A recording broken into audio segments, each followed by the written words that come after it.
Well, good morning. Greetings and salutations. Today is the day that we leave Sturgis and head back to Atlanta.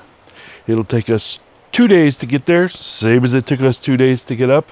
And on the way down, we're going to continue our tradition of stopping by more of the Harley-Davidson dealerships that are along the way. Now, last time we stayed a little bit to the east. This time we're staying a little bit more to the west. We'll end up going through Iowa and Nebraska. Now, all the ones that we already stopped at, we don't have to stop at again. But during opening hours, we'll hit as many as we can on the way down, and we'll show them to you. Time to pack up and hit the road.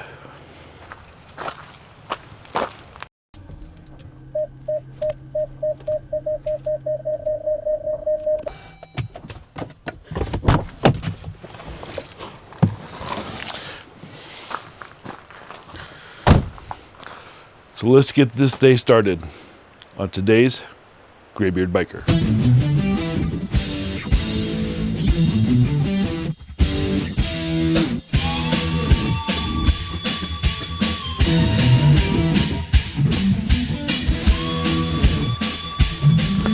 Now I estimate that bringing the trailer here probably saved us a good, I don't know, 4 to 6 hours versus if I had done what I wanted to and rode the bike all the way up. Plus, this is the wife's new pink Jeep, and the top comes down. If we wanted, the doors would come off. So it's a fun little car to drive. Yeah.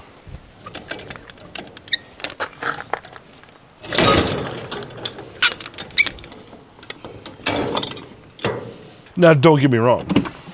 I'm still wearing one of my protest shirts, but it's all in good fun.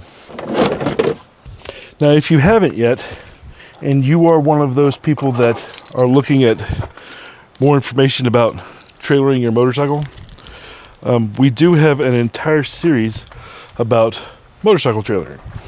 In it, we go through all of the different locks and other equipment that I use, as well as some improvements that I made for my open trailer. Now, eventually I want to get an enclosed trailer, but right now our HOA doesn't like it. So we've made some motorcycle improvements to this one, and I've tried to put as much as I can for you in the series, starting with Trailering 101, which is how to even know what type of trailer you need.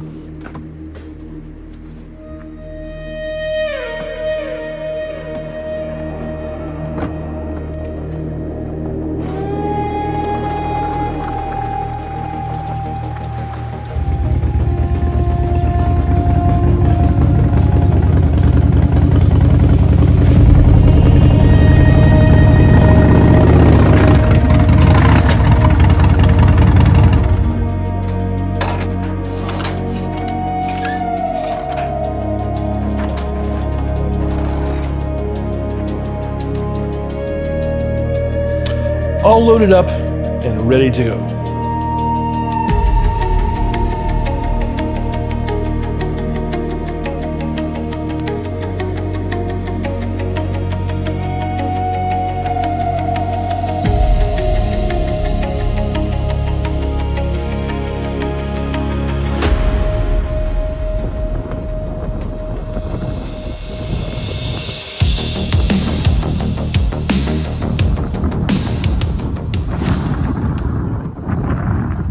First stop of the morning, we're back at Black Hills Bagels in Rapid City, South Dakota. We've eaten here several times on our trip. It's very convenient, it's biker friendly, good times. If you're ever rolling through this area or you're staying in Rapid City while you're at Sturgis, this is a good place to fuel up before you head out for a long day of motorcycling on the road. It's locally owned, quick service, and it fills the hole before you set out for your day. After that, we joined in the mass exodus of bikers leaving Sturgis to go back to their home states. Now, as we head back towards Atlanta, let's take a moment to recap our overall rally experience. All right, we'll see if you can hear me because the Jeep's a lot louder than the last car. So we are on our way back to Atlanta, having left Sturgis. And one of the things that we do, that if you've been watching, you know from the trip up, to keep ourselves entertained, is we stop at different Harley dealerships along the route. We don't go far outside of the route. I'm not going to go 2 hours away from the highway where to go to one, but if there are some along the route, we will stop. Gives us something to do, something to look forward to, a lot different than 2 days down the road. Shopping! Yeah. So that's what we are en route to doing. We've got 4 or 5 of them scheduled for today that we will see. So we're gonna start going on that, but I thought I would take a minute to kind of go over in that summary our thoughts of the rally. This is the first year that we've ever been up to Sturgis. It was the 85th annual quote-unquote rally. And what did you think? About the rally or about South Dakota? About the entire experience of coming up to the area. I think that South Dakota is more breathtaking than you can even give it credit for. I can't imagine driving around South Dakota not on a motorcycle or some sort of fun vehicle, because it is just the perfect place to ride a motorcycle. And there's so much to see and do on a bike.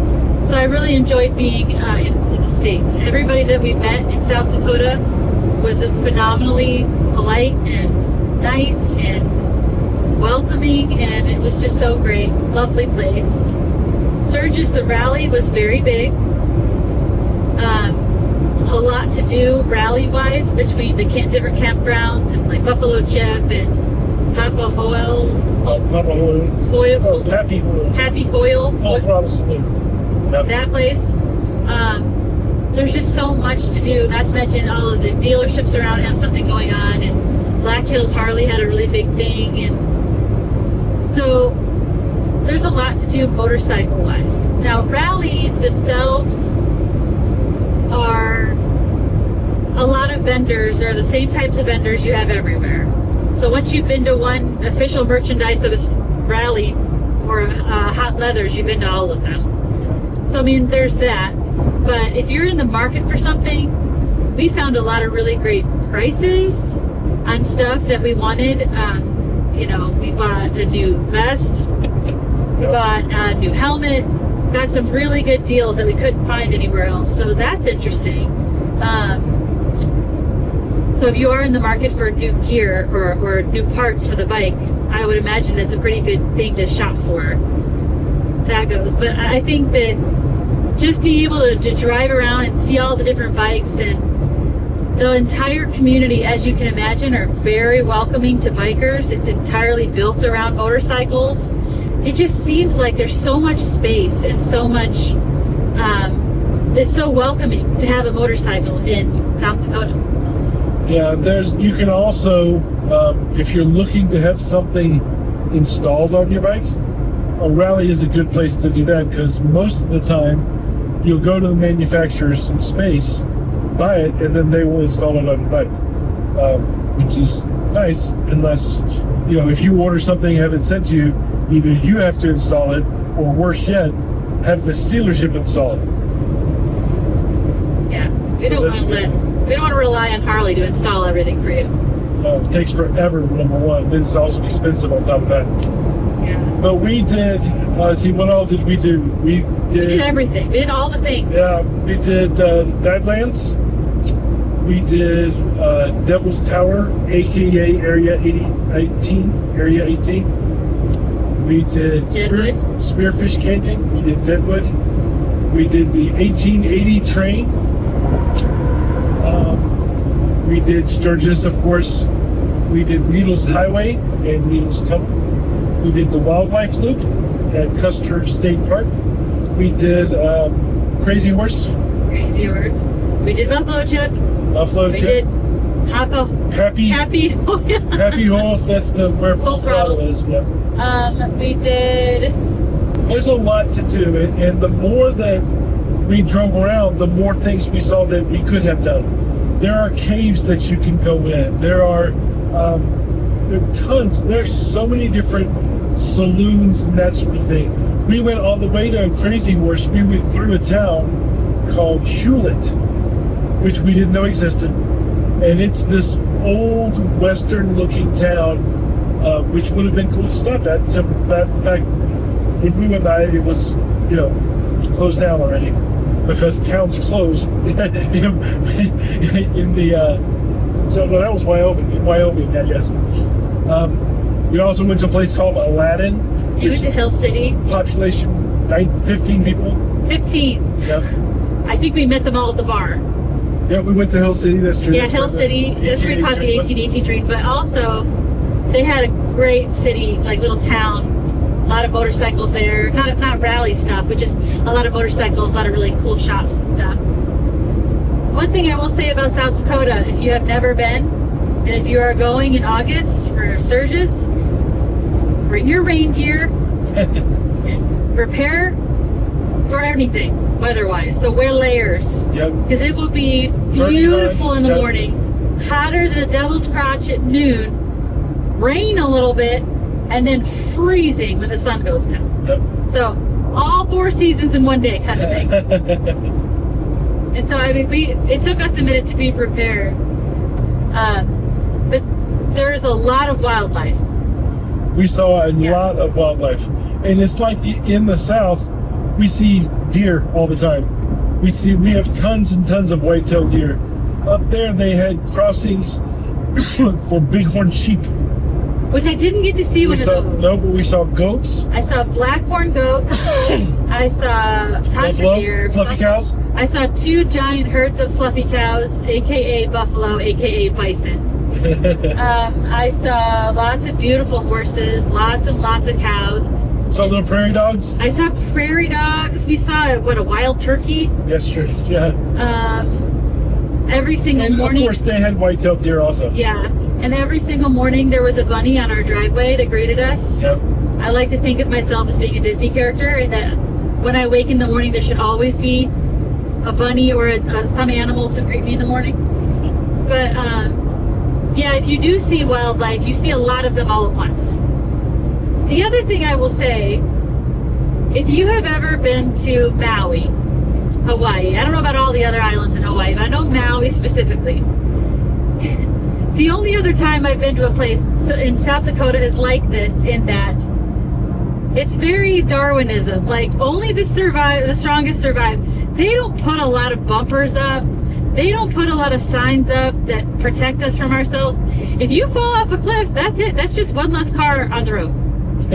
If you pet a buffalo, they do put some signs up, don't pet the buffalo. Buffalo are dangerous. But they don't there's no fencing. There's no gates. They'll just, because they live in South Dakota, you're just passing through. This is their place. This is where they live. This is their home. All of this wildlife. And we are just existing around it. And I think that's really beautiful, because you really get a sense of that in South Dakota, that you're just there to enjoy what is there. You're the passerby. Even if you live there, all these animals, all of this beautiful, scenery is there first. That's who lives there. And you are just passing through. Another thing that reminded me of the Hawaii situation, when we went to Hawaii, which is where we got married, we were flying over, getting ready to land, and we looked down out of the plane, and the water was an unreal blue. You always hear about how the ocean is blue. Well, on the East Coast, the ocean is not blue. But evidently, not pretty blue, right? Evidently, the Pacific Ocean, it is blue. And it looked so much like one of those Elvis Presley movies or something. You talking about Blue Hawaiian? It looked very, it was almost Technicolor, but real life. This was very much the same way. Said it was the sky. You're driving around and everything looks like a movie set that you've seen your whole life. Yeah. You're just dropped in it. The grass is super green. The sky is super blue. The rocks are huge. Matter of fact, there were movies filmed here. Devil's Tower, Area 18. Close Encounters of the Third Kind was filmed there. Dances with Wolves was filmed in the Badlands. What was it? Paul was filmed at Devil's Tower as well. So, they make use of on the western front. They make use of the natural beauty of the area for Hollywood, which is much better than building a supply somewhere, I think. Yeah, I think it's just really beautiful. Oh, Mount Rushmore is the other thing we did. Oh yeah, we did that. We did all the things. Like if you go to South Dakota and there's like a magnet that says something, we were there. Yeah. We did all the things that are on magnets. And the thing, it really does, a lot of times, it's like with Daytona, which is the second biggest rally in the country. We'll go down there for the weekend because it's not very far for us. With Sturgis, you couldn't do it in a weekend. Not possible. You could do Daytona in a weekend, but not comfortably. Be more comfortable if you gave it more time. Usually we give Daytona like 4 days. This, we were up there for, we've gone 10 days total. So, yeah, it was a good time. Everything people say about Sturgis, it's true. I liked it. Yeah, it was good. It was a great trip. I'm glad that we checked it off our bucket list. Yep. This rally had everything. Good weather most days, but also plenty of good rain too. Great vendors and a ton of amazing folks who came up to say hello. If you haven't watched them yet, we capture each day of our trip in this series. This is the series playlist right here. I'll also put it at the end of the video so that you don't have to stop watching this one. You could just click on it at the end. Take a look if you haven't been to Sturgis before, and you can see what you're missing. And if you have, well, it's a nice reminder. Sturgis really is all they say it is. Anyways, from Rapid City, we hit the road east towards Sioux Falls, towards our first Harley-Davidson dealership of this final trek home. J&L Harley-Davidson in Sioux Falls.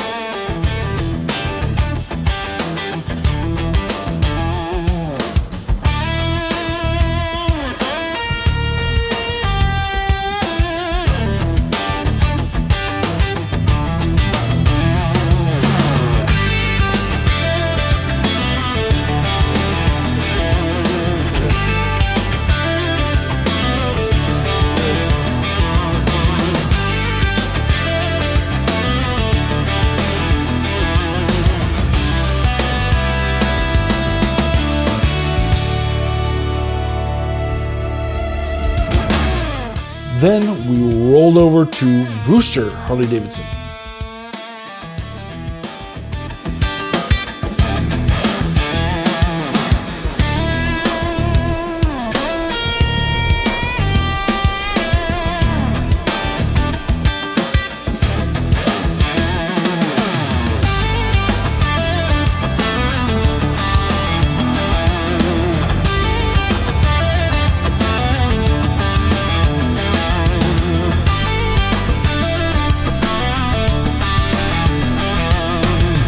From there, we made our way over into Nebraska to Dillon Brothers Harley-Davidson.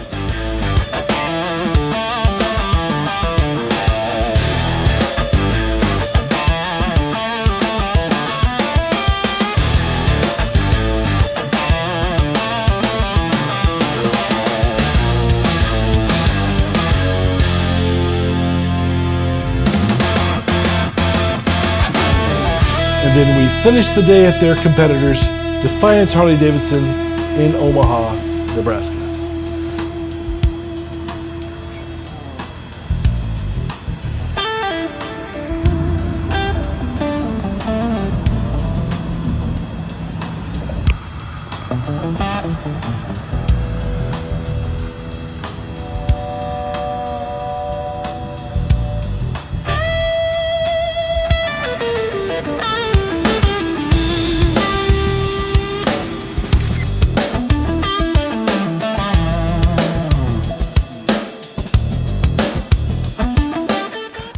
final stop before checking into the hotel for the night.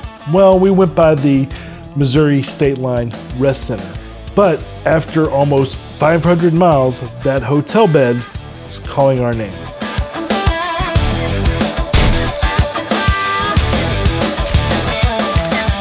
Now, before jumping into the next day, I wanted to give a quick reminder. If you want a chance to win a limited edition Harley Owners Group Sturgis Challenge Coin, all you have to do is type the word Sturgis in the comments below. It's our way of saying thanks for riding along with us on this incredible trip. Remember, you can go back and enter as many times as you wish by watching each video in the series and then commenting in the comment section of each episode. The more you comment, the more chances you have to win. Morning came early on day 10, and it's always tough to kick off that final leg home. Today's ride takes us from Missouri into Illinois, Kentucky, Tennessee, and eventually all the way back to Georgia, and a few dealership stops along the way. And of course, one more barbecue review. Well, good morning. We are Exhausted. got a couple of weeks from our first day of driving, and now we are on to our second day of driving back to Atlanta. Our first stop of the day is St. Charles Harley-Davidson, just outside of St. Louis. Unfortunately, like most, if not all dealerships, on Sundays, the doors were closed. But it's still worth stopping by for a quick photo, capture some footage for you guys, and get that stamp if you're collecting dealership visits or challenge routes. And to repeat the sentiment that I stated earlier in the series, I don't know why a dealership that sells to the working public would be closed on one of the 2 days that the average working man has off. They have off work to go shopping for a motorcycle, go get the parts for their bike so that they can work on it during the weekend, travel out of state, all of those things. Just doesn't make good business sense.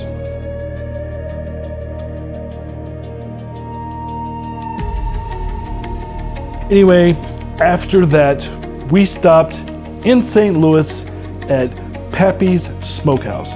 This place was recommended to us by a subscriber, Kevin Smith, who commented on one of our other barbecue review videos and swore this was his favorite. And since we were headed by it on the route to and from Sturgis, I decided to take his recommendation and try it out. It is one of the most well-known barbecue joints in the Midwest. It's been featured on Man vs. Food and countless other best of barbecue lists. So if you're passing through, maybe it's worth your time to stop on by. But as normal, if you want to find out what we thought about it, you'll have to watch a separate barbecue review video, which I have linked for you right here. I'll also put it at the end of the video so that you can see what we really thought. If you remember, we separated out the barbecue reviews from the normal episodes so that they could have their own playlist for the barbecue fans that aren't necessarily in the biker community. My job is to find one near, or in this case, on the way to a motorcycle rally. Spoiler from the barbecue review episode, while we were there, it started pouring rain. So our next adventure started with traveling through a monsoon.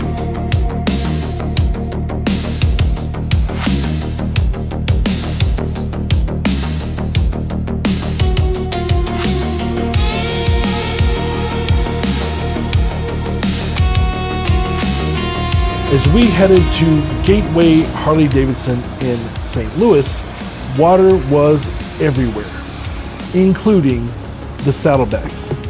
That's gonna cause a problem.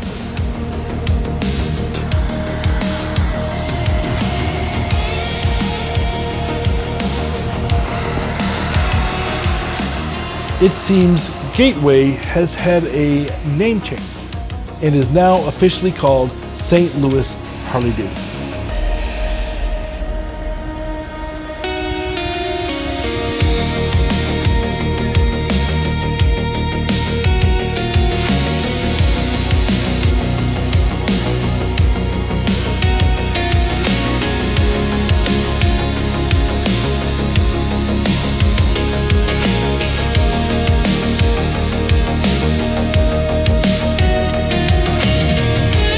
Just like that, we're in Illinois. And a bit into Illinois, the rain finally stopped. Just to illustrate one of the many reasons that we decided to put the bike on a trailer this trip, the rain just stopped. We've been driving it ever since we left St. Louis. So we've been riding in the rain for an hour and a half, 2 hours. And A lot of rain. yeah, so we'd have been stopped waiting on the rain for that last amount of time if it was us taking the bike. So I don't know, would you rather go with the rain? No, I have heated seats. I was not talking about being cold. I guess you would be bougie. cold too. I'm bougie. I got a roof, I got heated seats, and I got Pringles. I'm good.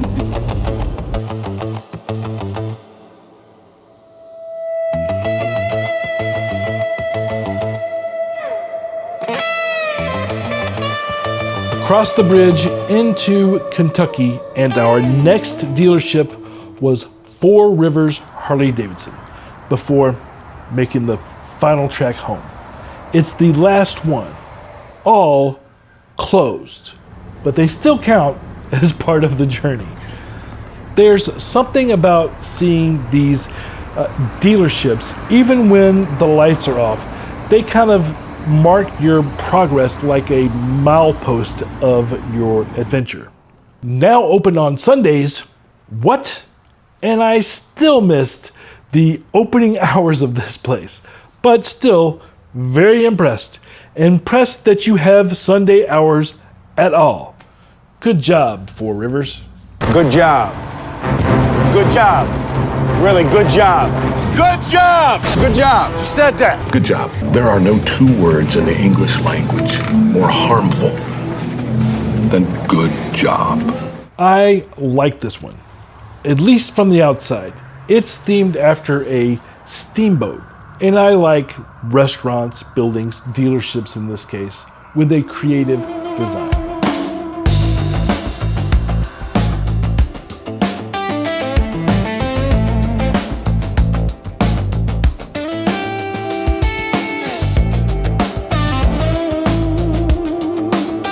And that's the leg home. 23 hours, 1,300 miles one way. But before we wrap up this series, let's recap every Harley-Davidson dealership that we visited across this entire Sturgis adventure. Part of what made the journey so special, and the interstate ride less monotonous. Here's a full list in chronological order.